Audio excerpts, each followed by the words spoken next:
I spent 2.5 hours with Jamie Foxx in his home recording studio.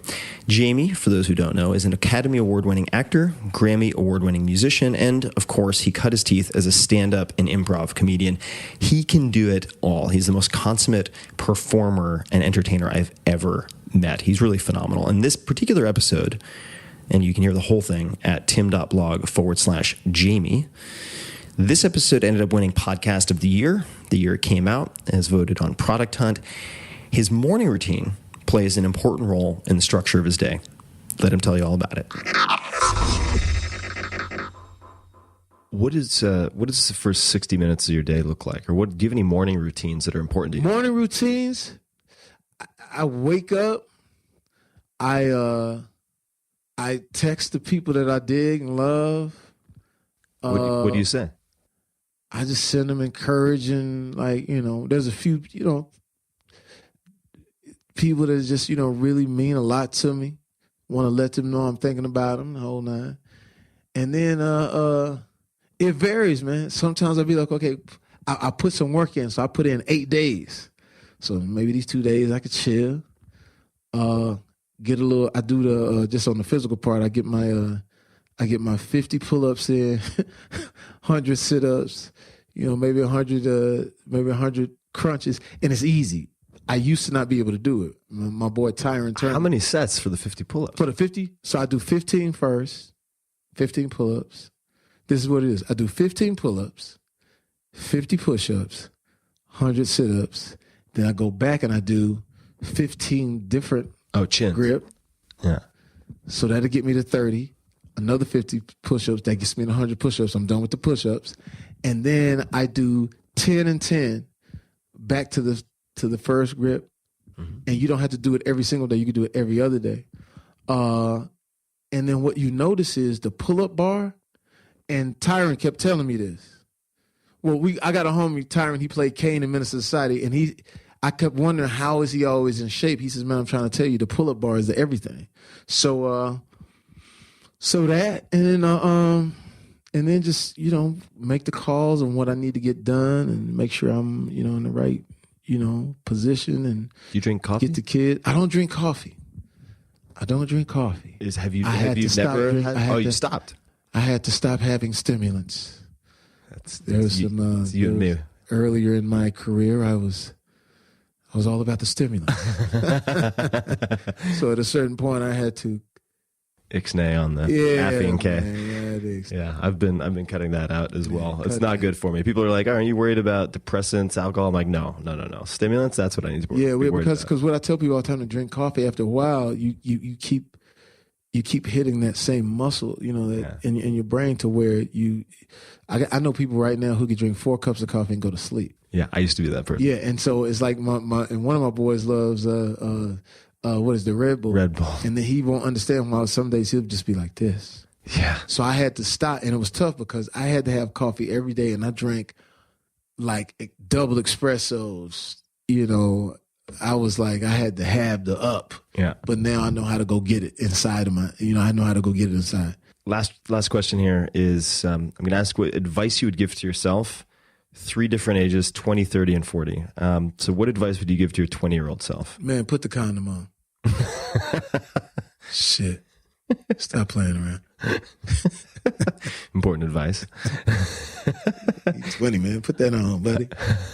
And not the fishnet one either. Put the real one on. Okay. Anything else for 20, or should we move to 30? 20s.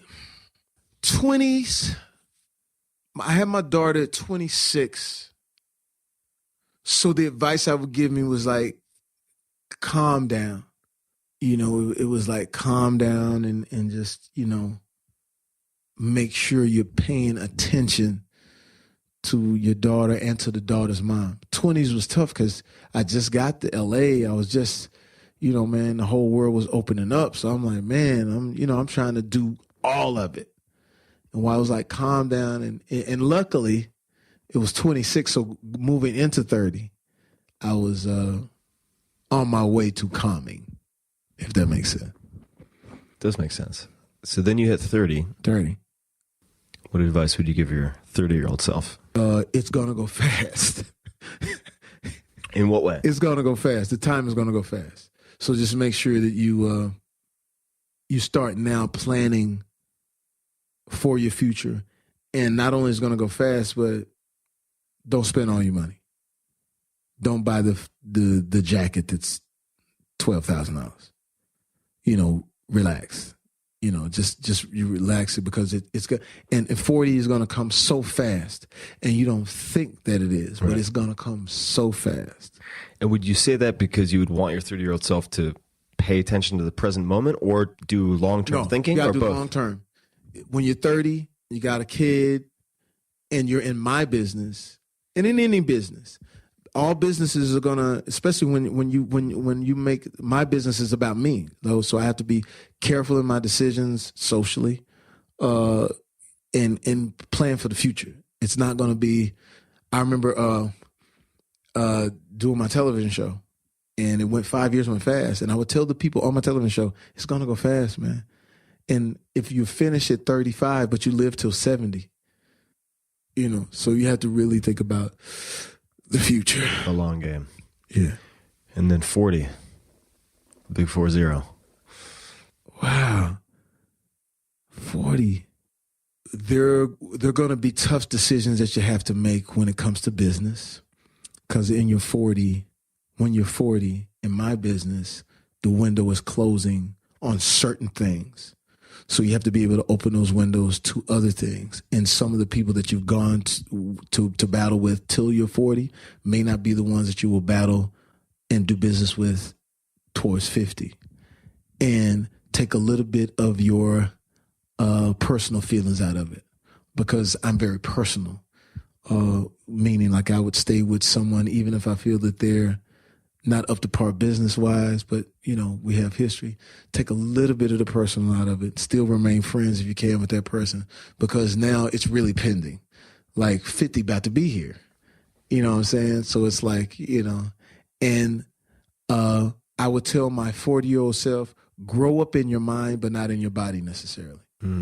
Meaning stay young in your body, but certain parts of your life, you have to grow up and be grown about things, because now you got another kid.